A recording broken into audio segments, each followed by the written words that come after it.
There's one little caveat or pushback that I'm going to give you there. So there's a trial called the T4DM trial. It was run in Australia, about 1,000 men who had the specific details of the inclusion criteria are escaping me right now, but they were men who were either had prediabetes or recently diagnosed type 2 diabetes. They had an elevated waist circumference, and these men were randomized to either receive. They all got lifestyle interventions, and they were randomized to either receive testosterone therapy or placebo.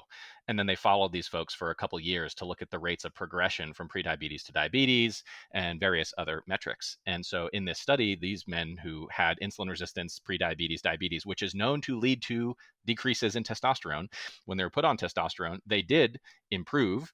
Some of the men with prediabetes, they reverted to normal blood sugar levels. The rate of progression of diabetes was reduced. So there was some benefit there. However, one of the known effects of putting people on testosterone in this situation is not purely muscle gain, but they also lose fat. That's something else that happens when you put men with, testosterone deficiency on testosterone. So even in that situation, in your hypothetical thought experiment where say you do that, the effect is not isolated to just muscle gain. If you could put somebody on some intervention that just purely cranks up their muscle mass, that would be the more kind of Yeah, rigorous way to myostatin test has this yeah. question, right? Yeah.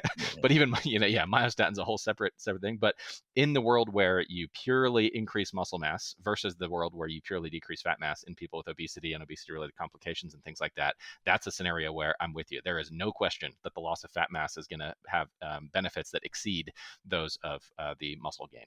Yeah. Maybe